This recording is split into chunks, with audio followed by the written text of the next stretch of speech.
Do you want to know the 7 biggest mistakes that can really hurt your blogging business in the long run? The world of blogging can be very overwhelming, whether you are a new blogger or an established one.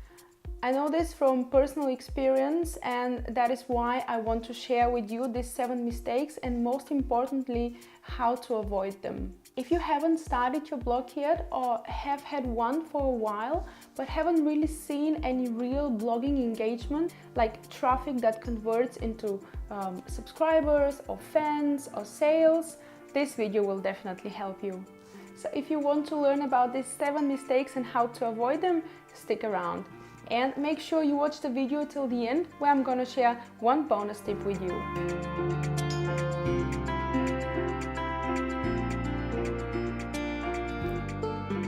Hey guys, I'm Valeria. Welcome to Online Abundance. I create videos to help people like you start and grow their online business. So if you're interested in having a laptop lifestyle and making a massive passive income from it, hit the subscribe button.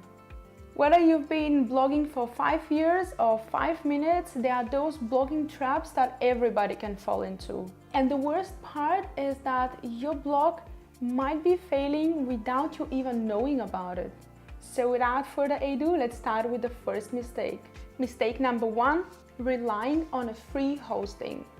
Once you have bought your domain, you need to make the decision whether you're gonna host your blog on the paid platform or on a free platform. What are the downsides of using a free hosting? The first reason I wouldn't advise you to do this is because at some point you would like to monetize this blog.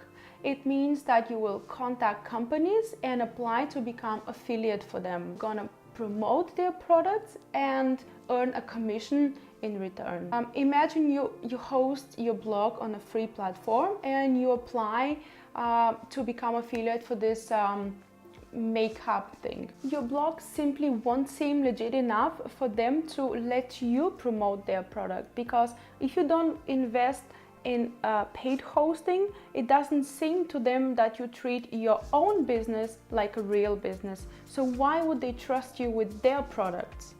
Another reason to stay away from free hosting is that it will be very difficult for you to rank on Google. Now think about it. When was the last time you were searching for something and then on the first page of the Google results you saw URL like this: beautywithrachel.wordpress.com. It just doesn't seem legit and trustworthy, and people tend to trust less websites that look like this. The worst thing about this is probably that when you have your blog on a free platform, technically you don't own your blog. It is the company that has the hosting who owns your blog. Imagine this company shuts down today. You will find yourself blogless within a minute. So do not shoot yourself in the leg by going for the free platform. Get yourself a reliable, good paid hosting. It costs usually not more than $5 per month. I do have a hosting company that I highly recommend, and I've been using them from the very beginning till today, and they have always been able to meet my needs. This company is called Bluehost, and I'll make sure I'm gonna link them in the description below. If you want me to make a tutorial about how you sign up for Bluehost, comment down below Bluehost and I'll make sure I'll come up with a video very soon. Mistake number 2, not paying attention and giving your best when it comes to design. Now, I totally understand that you want to be a blogger or are a blogger and not a web developer or a multimedia designer. But I also know that you want to have a top-notch blog. My advice is ditch the free themes. Free themes do come with a price. It's like pay now or pay later. I do acknowledge that there are free themes out there that are very good looking, and some of them, they do come with a free link footer, which is a very important part, but still they do come with downsides, and here are a few of them. First one is responsiveness. Free themes very rarely come with responsive design. This means that when your readers and blog visitors load your pages and post on their mobile or tablet devices, they won't be responsive. When you design your blog post, you design it on a desktop version. When you get a paid theme, you usually get the responsiveness feature included. The theme itself converts text and images, headings into mobile-friendly version. So when your visitors open the content on a mobile device, it looks as good as on a desktop device. And this is super important because the majority of your visitors will browse from their phones. Another downside of using a free theme is that free themes very rarely support plugins for SEO, search engine optimization. And this means that without those plugins, Google will hardly ever stop by your website, crawl it, and index it. If you want to treat your blog as a real business and also give your readers the best experience and make sure that they come again and again to read your posts, get yourself a paid theme. It comes with free updates, with free plugins, with customer support, and everything could be customized. I use a theme by Thrive Themes, and honestly I can't recommend them enough. Their page builder is super intuitive, easy to navigate, and they have those landing pages built in with which you can create opt-in forms that convert literally within minutes. Another thing that I love about them is that they have this image resize feature. This means that if you upload raw images, they haven't been resized before you upload them in your blog post, you risk that your blog will be loading like a snail. And what is, in my opinion, the best part of using Thrive Themes is their maintenance and support. Everything starts already when you sign up and you get access to this huge online university with videos and articles and tutorials that help you get started on the right foot. And even without any knowledge in developing a website, coding or WordPress, plugins, you can get your site built up from scratch just within 2 or 3 days.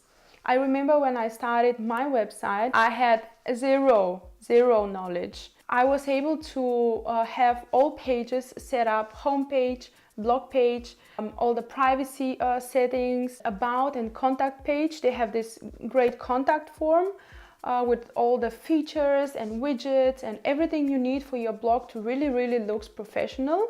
I was able to do this within 2 or 3 working days, and I was ready to start writing my content. If you would like me to make a video about Thrive Themes and how the things work, comment down below Thrive Themes and I will make sure to come up with a video or tutorial or something that gives you more clarity about the themes. Let's go further with number 3, which is not knowing your target audience. Now, this shouldn't be mistaken with not knowing your niche or not narrowing your niche down enough. Suppose you have already chosen in which direction you want to write and you have narrowed your niche down enough. And even if you have done this, there is still the chance that you don't really know your audience, you don't really know their problems and challenges. And if this is the case, you are truly unable to help them.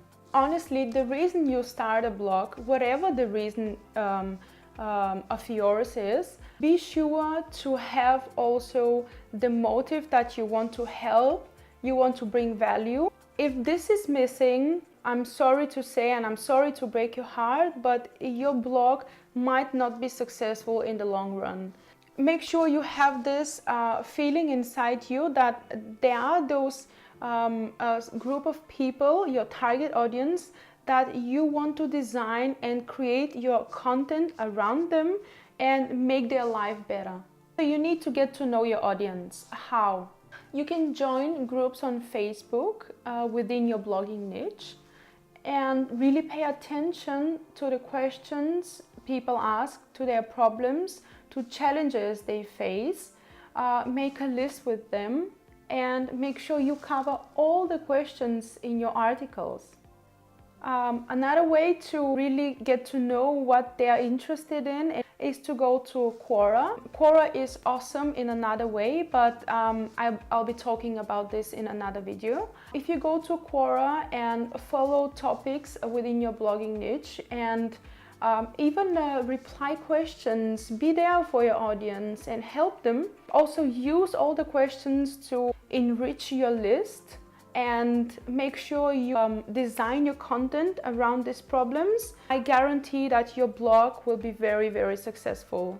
So mistake number 4 is not growing your email list from the very beginning. Now, I've been there and I know how many things you need to take care of, and what takes most space in your mind is how your website looks like, the images you're gonna put out there, your about page, your contact page, all the posts you're gonna create. Creating an email list seems like thing that you're gonna take care of a little bit later. Now it's too early for this, but hear me out. Email list is important. It does take time to create a system that works to collect emails, but it really pays off. If you're just starting out, you might be thinking, I don't have fans, I don't even have a product that I'm gonna offer them. I don't have any idea what to send out and broadcast in this newsletter if they sign up for my email list. People who sign up for email list are not just customers, they are fans and they're readers who truly love your content. Believe in yourself, believe that the content you create, there are people out there who love it and who can't get enough of it. Give them an option that they give you their email address and you can update them for every new post, for every helpful video you have seen on YouTube, for every post you have read, for every tip you can come up with. And in time, you will have these offers, affiliate links that you can send them and make passive income from it. Now I need to open a bracket here and say that creating your email list or collecting emails isn't completing the task by itself. You create the email list for you to have someone to send your emails to. You need to nourish your list, you need to take care of them, you need to provide value to them, you need to meet their expectations because they gave you their email address. Email list helps you to grow and to make money. Now, how you do this? First, of course, by writing stunning posts that your readers simply can't get enough of. They come again and again, again and again, again and again, and eventually they think, I don't want to miss out. I'm going to give this person my email address so they can send me an email every time an awesome post has come up.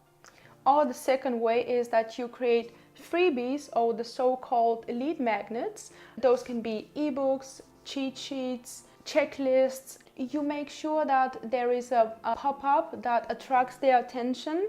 I know everybody hates pop-up, I do too, but they work. So create an ebook, cheat sheet, checklist, or something that solves their problem. Create a pop-up and see the emails rolling. Mistake number 5, not doing your keyword research when planning your content. So what are keywords? Keywords are phrases that your readers type in the Google search bar to find information or services or products.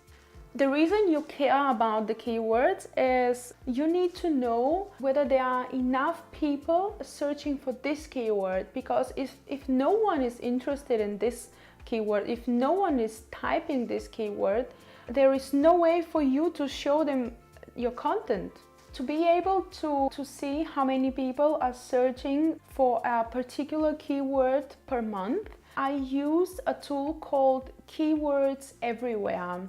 Now you can go to Google, type keywords everywhere and get the first or the second link and install their extension.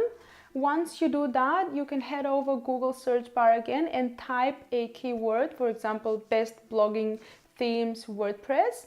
And beside the key phrase, beside the word, you will see a number per month. This is how many people are searching for this keyword per month. So if you do this and design your content around keywords that have high search volume, you will create what we call keyword optimized content. Popularity isn't the only factor you should take into consideration when you design your next post. The more searches a keyword has per month, the more people are designing content around it, which means the less chances you have that you rank well for it. So what you can do is to select a little bit longer and more specific keyword or key phrase, which still has a good amount of searches, and go for it instead of the broad one, which has crazy many searches. Let me give you this example. Susan has a hair care blog. She's going to write about the benefits of aloe vera for hair growth. So she's heading over to Google search bar and typing aloe vera. Beside the words, you can see that there are 135,000 searches per month for this keyword. And she's, yay, I'm gonna go for it. She presses enter and she sees that there are about over 200 million results for this keyword, which means, of course, some of them are products, some of them are services, some of them are posts, just information. This means that first, this word is too broad, and second, the competition about this word is insane, and her chances to rank for this word are close to zero. So what is she doing instead is she is typing aloe vera gel for hair growth. And she sees that the searches for this keyword per month are only 720. She presses enter and she sees that the results are 12 million. Now 720 searches per month is not as sexy as 135,000. Imagine if 720 people are interested in using this gel to get their hair growing faster, and you design this awesome content about how do you make the gel, or do you buy it, where do you buy it, how do you use it, what are the benefits, the origin of this remedy, and you design this great content that solves this 720 people's problem per month. Isn't this awesome? So once you find your keyword, what is left to be done is including this keyword in your title, in your headings, subheadings, introduction, and make sure it appears often enough in your post so Google actually believes that this post is designed to answer this keyword requirement or problem. Mistake number 6 is not paying attention to your title and introduction. Now this is the logical continuation of our previous mistake, where people don't pay attention to the keywords when designing their content. This is as important as that one. Imagine you create this very sexy, interesting, compelling post with the unsexiest title ever. It's a recipe for disaster. No one is going to click on it, no one is going to read it. Spend 5 to 10 minutes brainstorming on the best title possible that will bring this curiosity in your readers and make them actually click and read the post. We live in this information era. Why should people click on your title and read your post rather than someone else's? And the same goes for your description. It's an amazing skill to learn to craft titles that hook the readers. And your description is as important as the title. It has to promise them that at the end, when they read the post, they will feel better, they will be prettier, they will be happier, they will be more fit, more knowledgeable, more likable. Promise them something and of course deliver it. So your title is the ad for your post. So your title needs to be the advertisement for your content. It means you are an advertiser. And the way I learned to design my titles so my readers are, what is this? I want to read it. I need to know this, is by reading a book called How to Write a Good Advertisement. In this book, Victor Schwab shares 100 headlines, powerful headlines, and he also explains why they're so profitable. Now I know you will think I am not advertiser, I'm not interested in writing ads, I'm not selling anything, I just want to write my content and make people read it. Believe me, in life, everything we do is kind of a sale. You need to sell yourself. You need to sell yourself when you go to interview. You need to sell the vegetables to your children, you need to sell your ideas to your boss, and you need to sell your posts to your readers. The book is called How to Write a Good Advertisement by Victor Schwab. I highly recommend it. It has been written 77 years ago and it is still so true even today, because even though we live in this information era with technologies and internet and everything is being delivered right away and we have this short information attention span, the way we function, the way our brain works, the way we get curious about things hasn't changed and it will not change. Now, another book that can teach you also a lot about how to write posts that readers actually want to read is called Content Inc. and you can check the link in the description below. And mistake number 7 is not using Pinterest to grow your blog.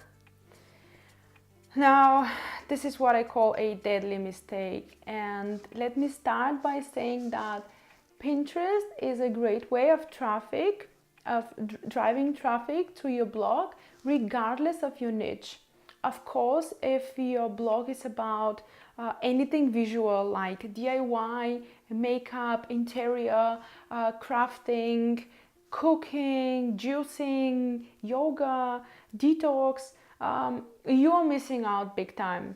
But even if your blog is about real estate, making money online, cryptocurrencies, something that isn't so sexy to be presented on a picture, you can still get real traffic from Pinterest, because Pinterest is a search engine.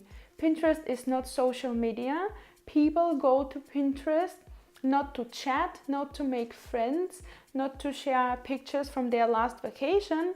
They go to search, and you better make it easy for them to find you. How does Pinterest work? Let's say I am about to refurnish my whole apartment. I head over to Pinterest, I create boards. You can create something called boards in Pinterest, and you can pin thematically in those boards. So I will create one called living room, dining room, bedroom, kitchen, kids room, all the rooms I have in my apartment, and then I will start browsing and searching for ideas. And let's say I find this great beautiful sofa that I like, so I head over to the pin button and I pin it to my board, which means I save it for later.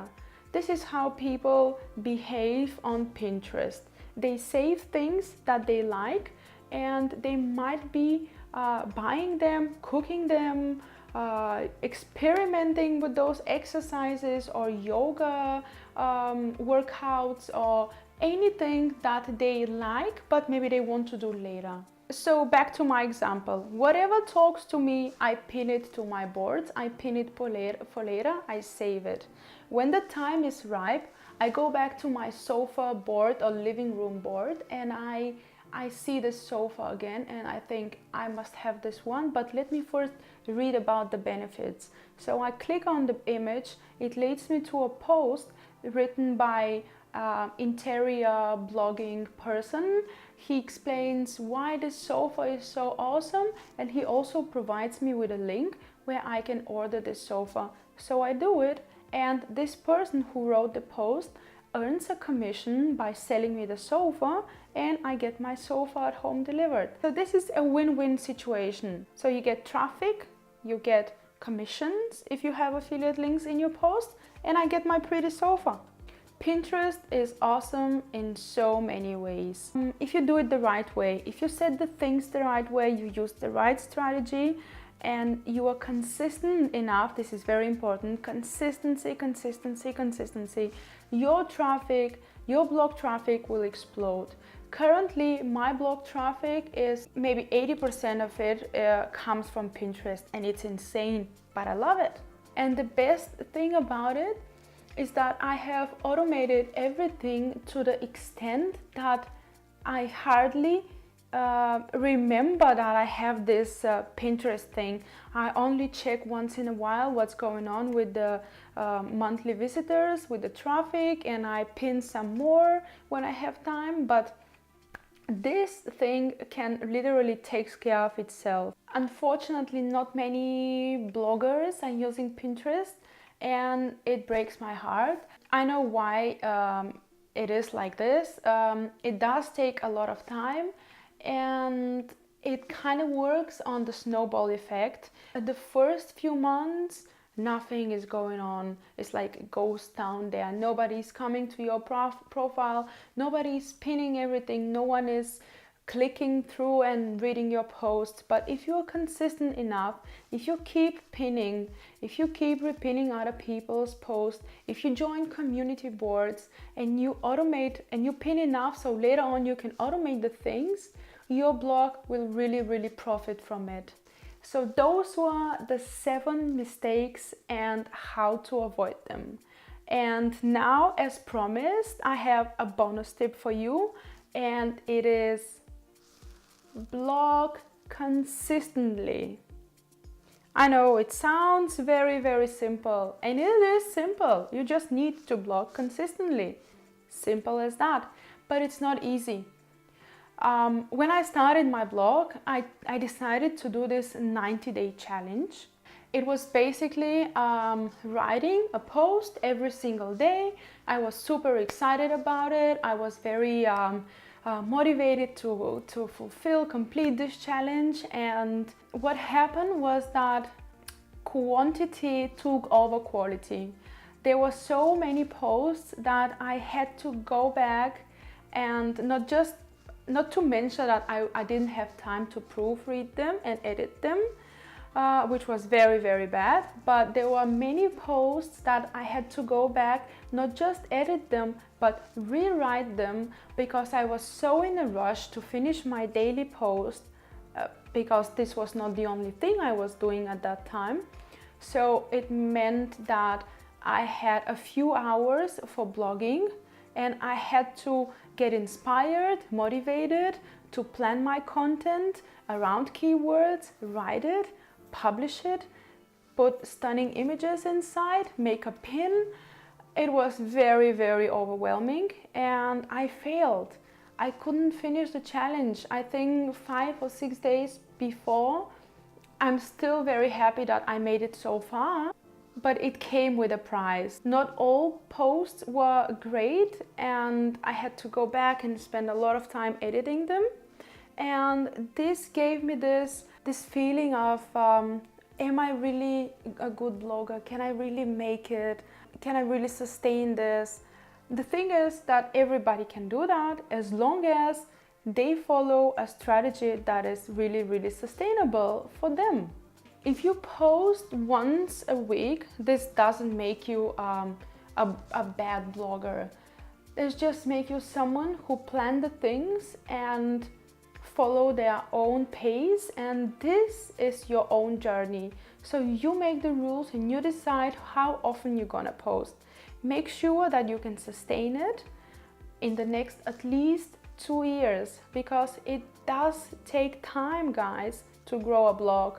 And you should have the right mindset when you start, and know that it takes time, it takes patience, it takes hard work, and it takes consistency. So as you walk away from this video, what I want you to take with you is that while it's important for you and for your blog growth for you to create huge amount of unique, helpful content, what is more important is that you create a system that you can sustain to. Those, guys, were the 7 mistakes and how to avoid them. Thank you so much for stopping by, and I really hope that you enjoyed watching this video as much as I enjoyed making it.